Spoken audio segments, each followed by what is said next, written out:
My name is Rick Hovda. I'm currently the Dean of the College of Education at San Diego State, but as Marty indicated, we worked together for 5 years at the University of Memphis. And my role here this morning is to look at the kinds of information and ideas that we were considering yesterday and thinking about how we take that knowledge and commitment that we have and think about it within an institutional or a more systemic kind of setting. And even though I'm going to be speaking and using examples from my experience, we are going to use a theoretical frame to try and organize and think about this. And there are a number of frames that could be used, particularly theories of change. But I chose one that I have just come across in the last year that was rather intriguing to me. So where we're going is, after some brief introductory comments, then take a look at this. We're going to do one of those speed theories of change, because we're always short of time. And then we're going to debrief using that.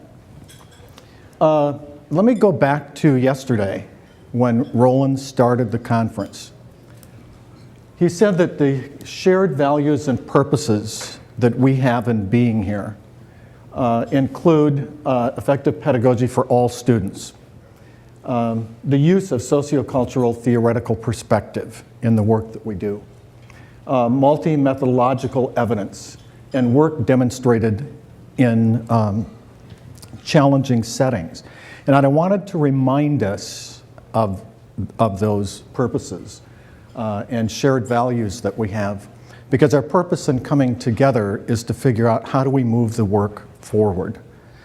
And so some of what we talked about yesterday was the nature of what it is that we're moving forward. And then we had wonderful examples from Stanislaus and then a country of Greenland, with those settings in mind. And so what I'm going to try and do today is, based on experience, based upon some of the stories that you were telling yesterday, what are some of the key components? What are some of the kinds of things we need to keep in mind if these are our purposes and these are our values and we want to move those forward and have them more widely shared? What is it that we need to keep in mind in order to do that?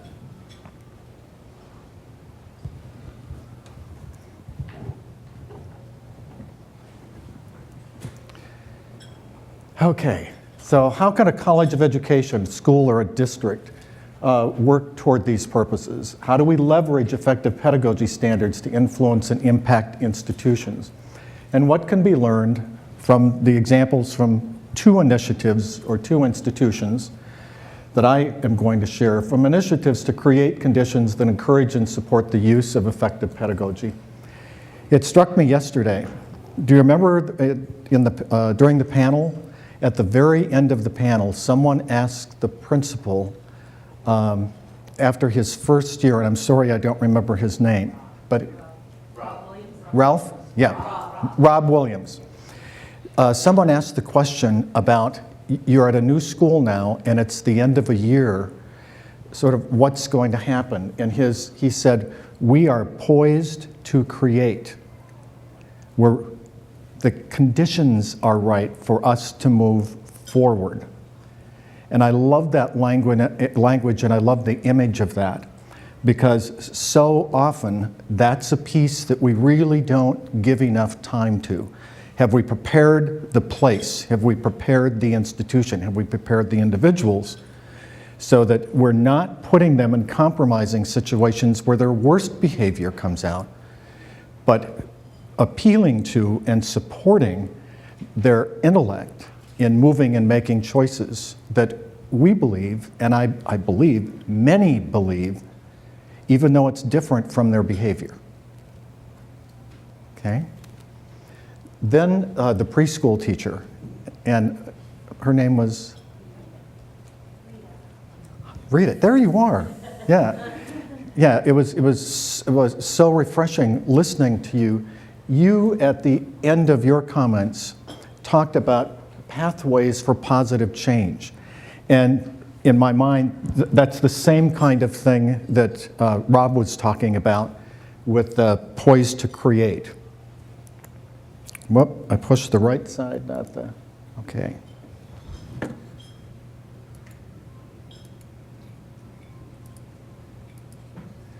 Okay. Then Roland also talked with us about the challenges that we face as an advocacy group, as a network. Change teaching and learning has been practiced for a century and a half. That, to me, is like moving mountains, but it will be done at some point. It will be done, but that's a mammoth piece. To change teacher development practices, both in service and pre-service. And then the one that I like to focus on, because it's the only one that will really get us to the other two from my perspective, and that's how do we change ourselves? So the question, how do we change ourselves, is one that I want you to be thinking about as we go through this part of the program today. When someone from Roland's office called and said, "What's the title of your talk?" And the first thing that came to mind was connecting dots. One, because that's what people in my role end up doing a lot, is trying to connect dots. But the more that I thought about it, it was an image that was important, because what it is we talk about in moving an agenda like this forward is like a scattergram. And they cover so many different dimensions of social dimensions, political dimensions, educational dimensions, that unless you have some sense of how these all relate from a systemic perspective, we sometimes can waste a lot of time and energy trying to move an agenda forward when we really probably weren't using the right approach or tapping into a toolbox for change strategies that might be more effective. So the dots, from my perspective, would be knowing what you want. Are we really clear about what it is that we want? Again, creed and the creed standards are the formal part of that. But as a network of individuals who are interested in those purposes that we started out with, effective education for all students, working in challenging situations, working from a sociocultural perspective.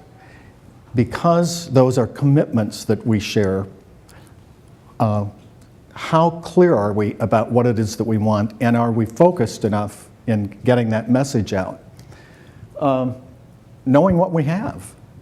Where are we trying to do this? What are the assets that are available to me?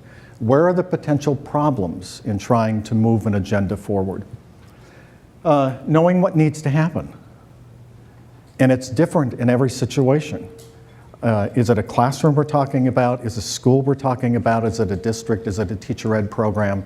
Is it higher education? Is it our particular university or college? Then knowing what can make it happen. What do I know, either from experience or from the literature, about how to make those things happen? And again, yesterday in the stories that we heard, I think we had some really good examples of, in those situations, what helped move the work forward. Knowing how to make it happen, knowing who can make it happen, the sort of getting the right people on the bus, and knowing how to keep it happening, or the sustainability question. So those are the dots that in the next half an hour, I hope I can try and connect some of those by sharing some about the Memphis experience, and then a few things about what we're trying to do in San Diego. Okay, as you were coming in, there was a video playing. Does anyone remember the video that was playing? And it was about what? It was about motivation. Getting back to the pathways piece, getting back to creating conditions that will allow things to happen, Rob's point yesterday. Some of the kinds of things, these dots will connect, but one of the underlying factors for making meaningful change, whether it is within me or it's how I'm going to facilitate that within a group, a family, a community, a teacher education program, or my school, or my classroom with my children, really comes down to issues around motivation and creating conditions for people to act at their best, to think at their best, to respond in a positive way. And that doesn't mean that being a critic is not part of it. That is part of it. But it's being motivated to be involved. It's the kind of idea of, 95% of anything is showing up. It's really hard to move things forward if you don't have people there to do it, and if people haven't made that commitment. So my point here being that in moving our agenda forward, we need to take motivation into account in a very serious way. Adults are amazing at masking their lack of motivation. No, they are. And we need to find ways of tapping into that. So as trite, as hokey, as superficial as it may sound, I think music, I think videos, I think little taglines, little monikers, little rocks with sayings on them help us understand the conditions that will get us there, help us focus a bit, to talk about motivation as something that's real and that it's not something that's just the fluff on the side. It matters.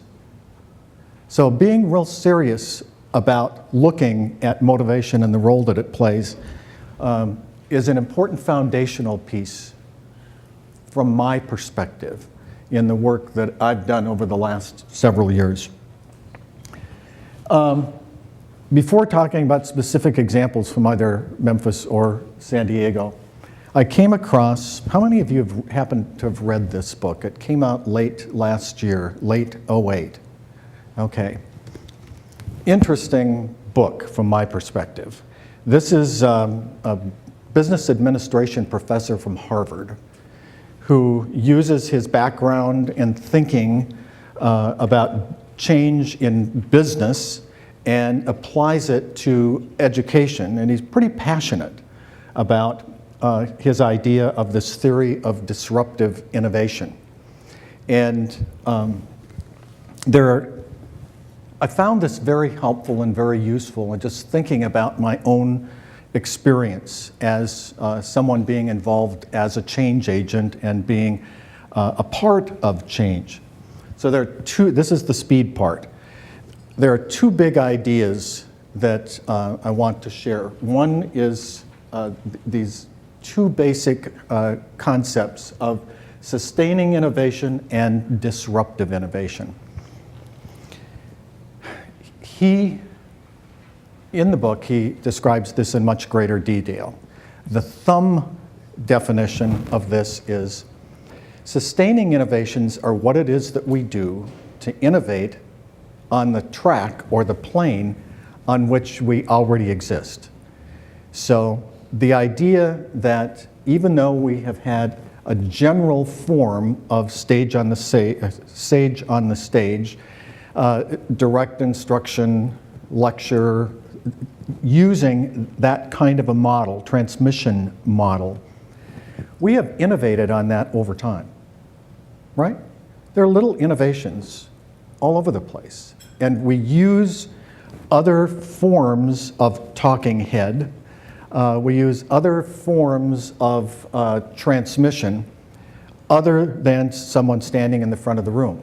A perfect example would be how we've used technology, or how many schools, including universities, have used technology as a teaching tool. Because much of what we have in technology is skill and drill. It's just innovating on the same model.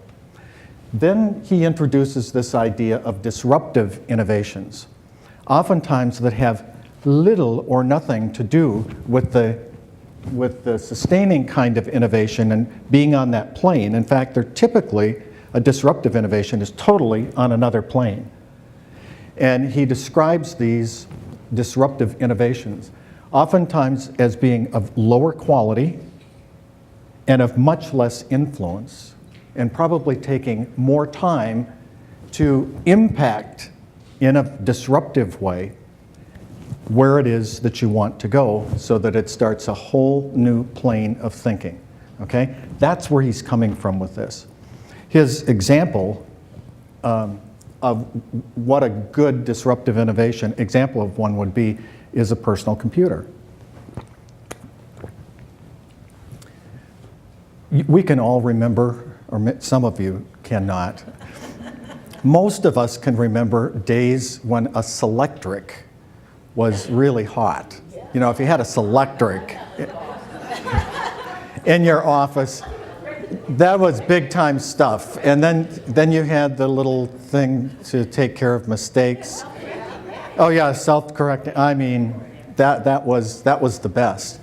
And I can remember when the green screen computers were first coming in, and you know, my dean at the time was so proud that we had these cream-colored PCs with the green screen, and I can just remember how uninspired I was at the time. It just didn't have anything to do with my work, and it was a whole new learning curve, and it was sort of out here, but everybody was doing it, and it was the wave of the future, and so on. Well, the author of Disrupting Class is Clayton Christensen. And Christensen, in a very brief way again, describes for me what I was experiencing during that time.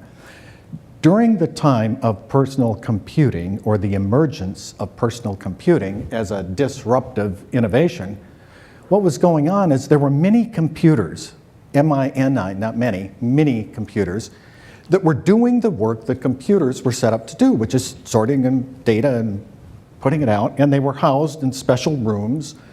And some of them weren't so many, but the sustaining innovation is they kept getting smaller because they had been in rooms and now they were in closets and so on. And anything close to the personal computer, DEC were the ones that had the lock on mini computers. And then there were these people from Apple who were using that technology to create toys for children. That's really where personal computers started. And slowly that emerged into this thing that we now know of as laptops, and of course now it's morphed into the phone. I mean, you can do everything on the phone. It had nothing to do with the work of mini computers. It was on a totally different track, but that's a disruptive innovation. It is there, it's in our face. And what happened on this other plane for DEC? Well, they folded because a personal computer not only had a whole new audience for what it could do, but it took over the work that DEC was doing. Am I making any sense? Is that making any sense? And I found that a fascinating story because I wasn't part of that. I was the one sitting in the office being a bit cynical and wondering, how in the hell am I ever going to learn how to use this? Because you have to program, and then all of a sudden the personal computer comes out, and now look where we are and what it is that we're doing. Well, I find these very helpful distinctions for a couple of reasons. I think it's really important to understand that as we do creative and innovative work, to own up to whether or not we're sustaining on the innovation, or does this have the potential to be disruptive? Am I making any sense? Because I think oftentimes we get involved in innovations thinking it's going to be disruptive, and we make some choices that make sure that all it's doing is innovating on something that's already there. Does that make? Okay.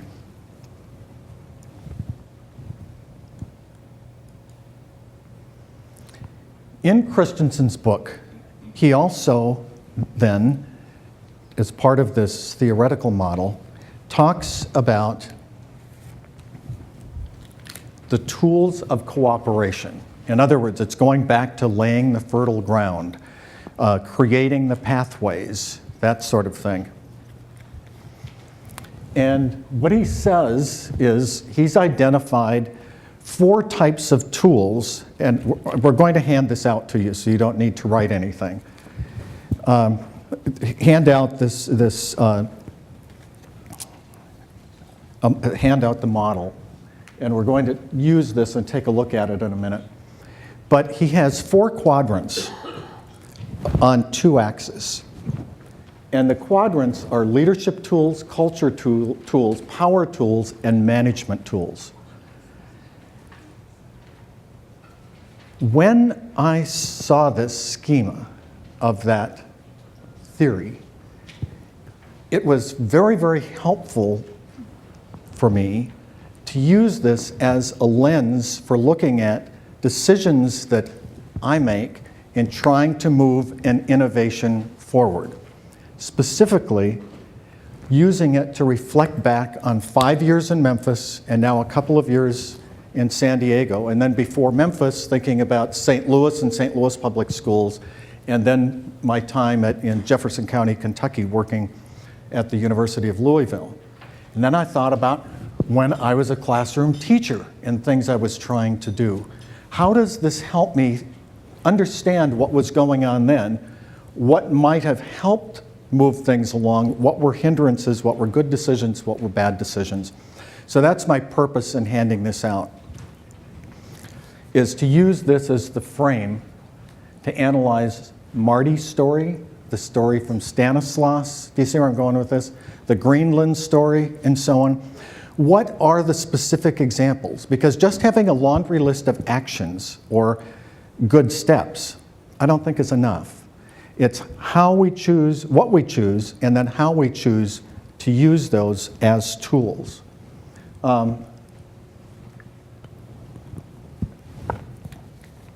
If you look at this, the bottom axis is, everything goes from no consensus to broad consensus. And that happens on both axes. But on the bottom, the extent to which people agree on cause and effect. Because what we're talking about isn't just what do the creed standards look like in action. That's descriptive. But it's how do we, in a meaningful, effective way, move those into the way people think and do their work. I mean, isn't that what we're talking about? Isn't that why we showed up here? Because we believe that what the 5 standards represent is absolutely critical to getting to the big ideas, purposes of creed existing anyway. It's the stuff that we started out with Roland. And then our 3 specific tasks of changing the way teaching and learning happens on a century-and-a-half-old model, big, and then teacher development, and then ourselves. But going back to those purposes, it's how do we do that and how do we do it effectively? So what I found really helpful here is if you look up the left-hand side, what they want, okay? The extent to which people agree on what they want. This group would rank pretty high there, right? Pretty broad consensus that we pretty much have the same picture in our head about what it is we think effective pedagogy is. I mean, we've gotten to the point where we've distilled it to 5 standards in our head, correct? I mean, we are very, very focused. So what will help move us forward according to this theory? Well, leadership tools, right? That's what's in that upper quadrant. And culture tools. School boards.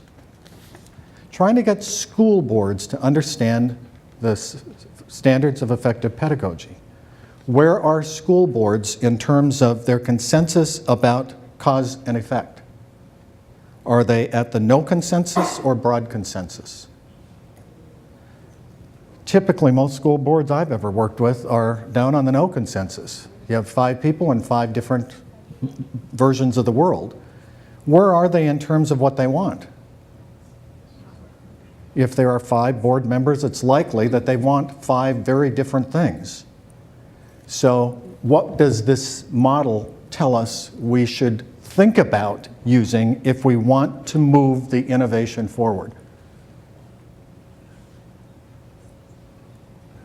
Well, power tools or power strategies that Christensen very candidly says many are not even legal in democratic societies. That was a joke. My point with this is, as we talk and think about what is effective movement of change, you have to think about these things so that the tools you use, the strategies you undertake, are ones that work. If we don't think in that way, we will have laundry lists of activities or initiatives that worked in a particular place, but we have no way of generalizing beyond that. Okay? That's the way I tend to think from an organizational perspective, from my work. And what I'm trying to do is influence the institution and the organization that I'm a part of. So this kind of theoretical understanding of the way change works and change happens based upon these factors is very helpful to me in understanding, reflecting on, and when I say me, I'm talking about a leadership team, me and the team of people who are working. So what I'd like you to do is, you each got a copy of this, right? I'm going to tell some very quick stories in the little bit of time that I have left. And what I want you to do is sort of do a checklist. If you hear me talking or sharing an activity or an initiative, put a little check mark by which one of these tools does he and the team tend to be using. And then be thinking, is that an effective one, or was it an effective one for our team? Does that make any sense? Okay. And then at some point as we close, I want you to just turn to 2 other people and have a little talk about that, but not until then. Okay, Marty. Okay. There are 3 basic mechanisms for movement of an innovation. And I loved it yesterday when group after group talked about when success was demonstrated, it motivated others to get involved. Do you remember that? Do you remember the story? Someone was doing a brief sharing when they said in the KEEP project, going back to the very, very beginning, that there was a classroom, is the way it sounded, that was a KEEP classroom, and after a period of time, all the parents wanted their children in the KEEP classroom, not in the control classroom. Do you remember that? Okay. Success. So when thinking about implementing innovations and making things move forward, keep success in mind. Create conditions that will encourage success, and then share and talk about those successes.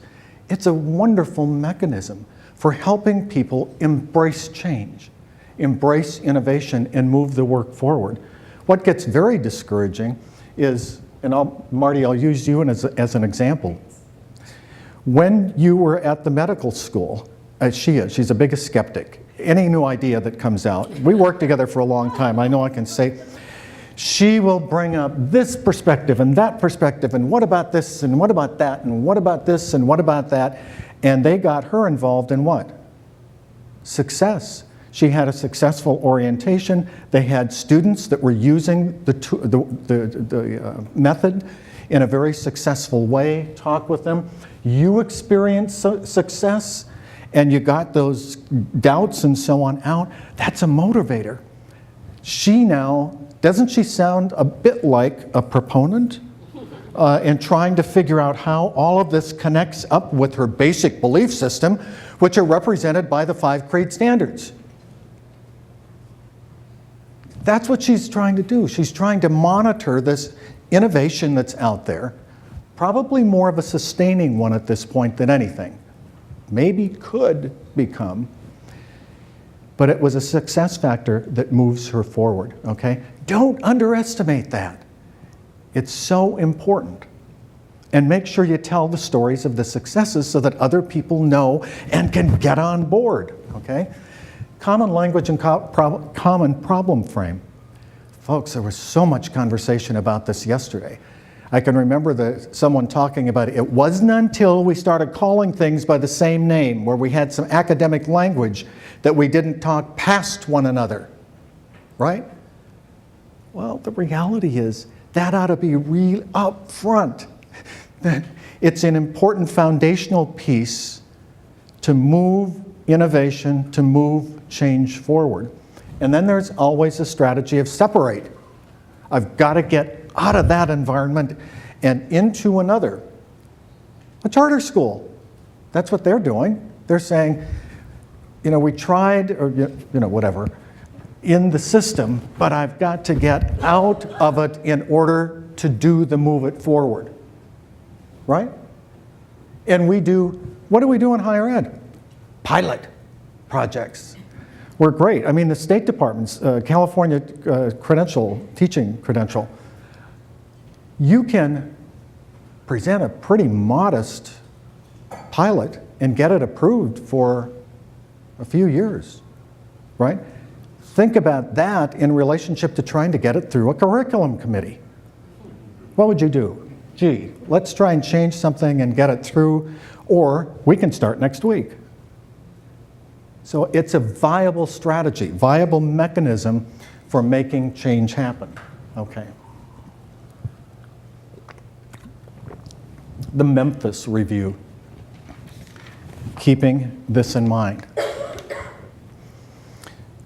When Marty had been at the University of Memphis, but she had not worked in a leadership capacity in the college, okay? And I took Marty away from the president's office. That was my first year. That was probably not a smart move, but it worked out okay. But I needed to assemble a team of people to work on just the constant reform that we all need in teacher education. And Memphis was a very large teacher education program. A lot of credentials are given in that program, and it had pretty much operated. There were sustaining innovations along the way. There were block programs. There were professional development schools were a very big piece of the work at Memphis over a long period of time.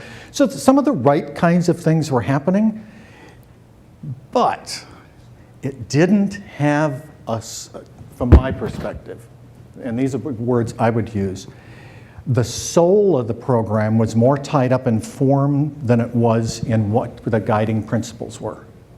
Okay? So one of the first things we did was a leadership team retreat. Remember Marty was talking about that place in Arkansas? That's a place that FedEx sends almost all of their team from around the world. They send teams there to do teamwork and leadership development and so on. I met the guy, do we agree? Absolutely not. I mean, my political leaning is totally different from his. But we respect what one another brings to the table. But he knows experiential learning, and he understands how you get teams formed, and he understands how you tap into the leadership potential, the core leadership that every one of us have. Okay? He's great at that. And FedEx recognized, well, his list of Fortune 500 companies that fly people into western Arkansas.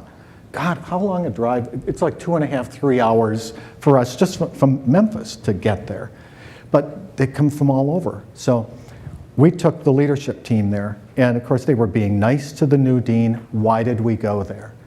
Because if you look at this, it had to be more than charisma. It had to be more than whatever it is that I could ever muster on my own. And I tried to have some very influential faculty members and administrative personnel involved in forming the leadership team. Not necessarily about what we were going to lead at that point, but we needed to do that. I met every faculty member individually in their office, and I asked them the same 4 questions. And I still have all these notes, and I did the same thing at San Diego. Tell me about yourself and your work. What works well in this college, and what would be your recommendations for change? What do you want to accomplish in the next 5 years, and why? How can I help you? That was the conversation, and I went to faculty offices. I had people tell me that I was the first dean that had, in 30-some years, that had ever come to their office. Okay? I knew Creed. I believed in those principles of the importance of dialogue and so on. Okay, so I'm just trying to model some of that. And then use that information to make some decisions about where our starting points would be. We needed to renew and review the conceptual framework, because that really should be the document about where it is that you want to go, right? I mean, it should define that. Marty talked about that. We're not supposed to call it a logo, we're supposed to call it a conceptual framework. But to the marketing and communication people at universities, that looks like a logo. The pillar, the building, and then they had the 6 pillars, isn't it? 6 pillars. We worked long and hard with our school-based faculty, with our own faculty and staff, meeting and talking about the conceptual framework and what it would look like. And Marty insisted that it had to be a pictured conceptual framework so that people could see it in its basic simplicity. And in that, from a policy perspective, is embedded the CREED standards. Now, why is that important for Memphis? Because people are going to come and go, but the basic conceptual framework will be there for the new people and those that have a history, and they will purposefully have to vote out the 5 CREED standards if that isn't what they're committing. Am I making any sense? In terms of a policy perspective and where you embed it, absolutely critical that it be there if that's what we want to be as a college, if that's going to be our defining characteristic, that it find its way there, because it's going to be much more difficult to go out and try and convince people about the importance of moving an agenda along in terms of commitment of the college to both demonstrate and be proponents of and make foundational in our preparation programs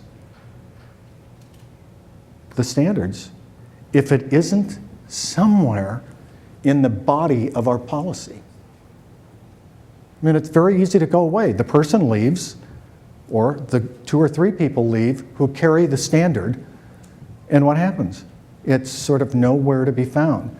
And so many important innovations have died because of that. We haven't paid attention to where it needs to ground itself and how it is that we move that work into, centrally, into the work of the organization. So, following that, we formed another leadership team that we called the core team. This was a group that facilitated what had been a several-year commitment to using appreciative inquiry. Are you familiar with appreciative inquiry, the concept? Okay, some puzzled. In a nutshell, appreciative inquiry, instead of doing strategic planning where you look for gaps, you know what I'm talking about. If we've got a gap here, the strategic plan is to fill the gap. This is the antithesis of that. And the Navy uses this approach. A number of major businesses use this approach. It's called appreciative inquiry, and it basically works like this. You identify what it is you're really good at, and a little of what you really want to be really good at, then you set up the plan to keep doing more of what you're really good at. And the theory of that is that the work is so connected that it moves things forward. But it has to be done in teams, and it's a very democratic kind of process. Where does that fit here?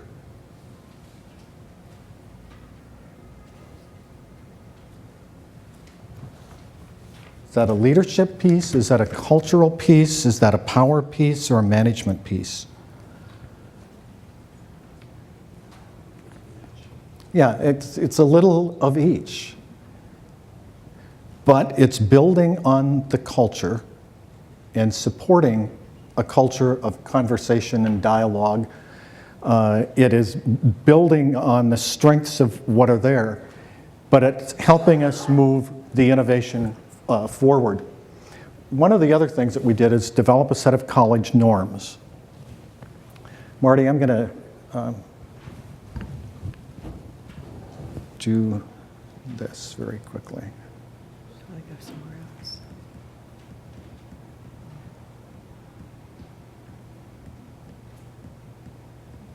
Oops.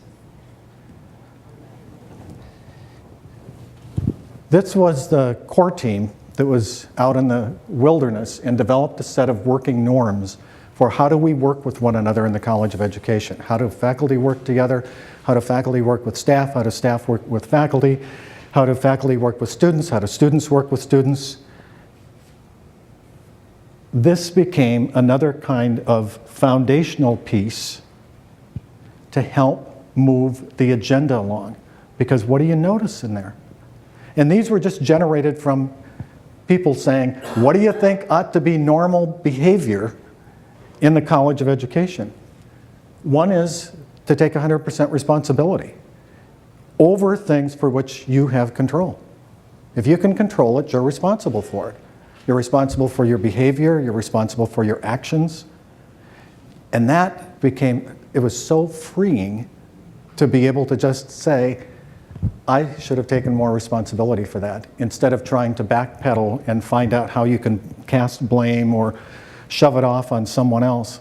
If you have control, just take responsibility for it. Okay? That makes conversations much easier to have. It makes working in groups much easier to do. Am I making any sense with this? Okay? I seek equity of voice. Did everybody at the table have an opportunity to say something? And do we encourage people to do that? Well, the norms say, yes, there should be equity of voice. I'm willing to talk about sensitive issues. It clears the way for so much else to happen. To behave like an organization that can support the CREED effective pedagogy standards. Sort of going back to the beginning, when we heard creating a pathway, creating a situation that can embrace and do the work. Because if you don't pay attention to that, in the classroom in which we're trying to work, or the school in which we're trying to do the work, or the district in which we're trying to do the work, or the IHE that's doing the work with you, if you don't have that, the chances of sustainability are greatly reduced. Okay? Marty, go to the very end. Yeah, maybe I can. As long as I have this up, I'm going to take a little tram line and say, you know, you get fixated on things sometimes. I discovered YouTube about a year ago. And I mean, I have just, I'm overgeneralizing. Those of you that are language folks, I have overgeneralized YouTube to the point of ad nauseum. But what I'm finding is that it's a very effective way of communicating some very important concepts. We won't see YouTube's 212 degrees, the extra effort, but it's this wonderful video that basically says at 212 degrees water boils, at 211 it doesn't. Okay? Then it gives examples of Indy 500 races that, you know, the last 10 years, the average margin of victory is 1.2 seconds, and all of that kind of thing. But it helps push you to the idea there's an urgency around the work that we're doing. And if you just push it one more degree, think what could happen. So I encourage you to explore YouTube for some of those motivational, conceptual pieces that you need to have as part of the organization in order for the work to move forward. You want to go forward? Oh, I'm Backwards? going- Use your arrows, Use what? maybe. Use your arrows. You want to go forward or backward? I want to go forward. We can just do this. Okay.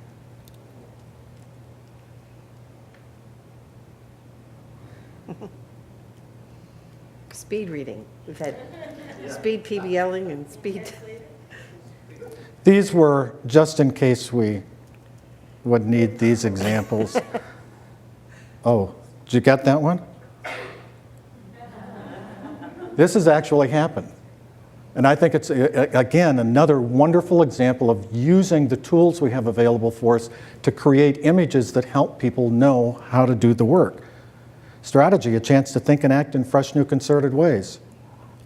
And that's real. Growing watermelons, you can ship them cheaper, easier. Yeah, okay. And the time is always right to do what's right.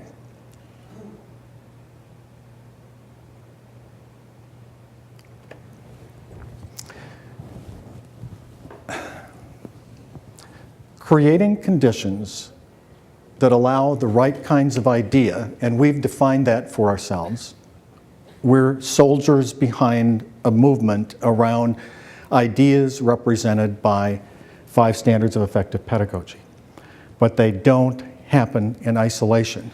You don't create that without some good, hard, foundational work for everyone that's going to be involved.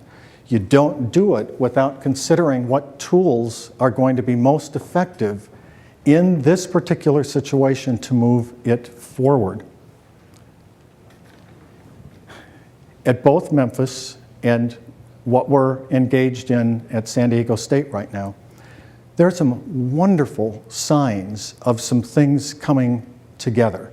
There are some wonderful initiatives that have the chance to move the conversation much more centrally, to get us off the dime. But we continue, as I use this to think about what's bubbling up, continue to have most of our work as sustaining innovation in one way or another. Some of it is getting awfully close to being disruptive enough that it's going to blow the whole thing wide open. The one example I'll use from just the last year is we've really gotten involved in some pilot work with e-supervision.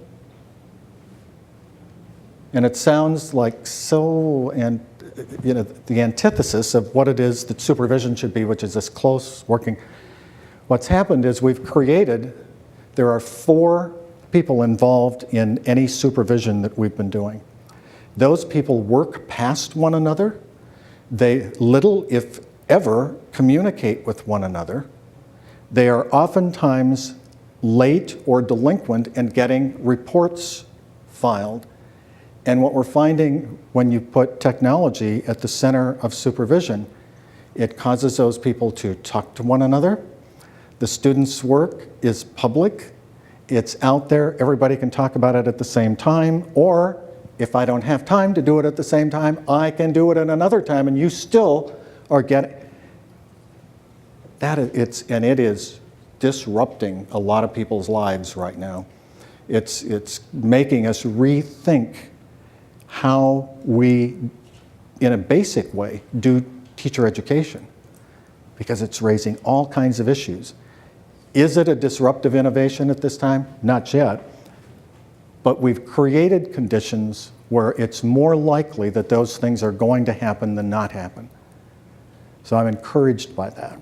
What I challenge us to do as a network is to continue thinking and talking and sharing with one another about how it is that we're moving the work forward, what has been most effective, taking a look at not the most common kinds of experiences and spending time doing our research on those, but looking at sort of the outliers where this stuff should never be working but is, and tell those stories, because that's what's going to contribute to the argument, to the data, to the evidence that we need to have policymakers and others consider what we believe at our core is effective pedagogy and getting it out as part of the agenda. It isn't going to happen without that. So creating and supporting the foundation of the institutions in which we work, being very clear about what it is that we want, and understanding what the tools are that we have available to us to move the work forward. And that's what that to me is what the work of the network should be, is helping one another understand that and find and identify tools that help us move that agenda along. Roland, thank you for the opportunity to address the group, and I thank you for your attention.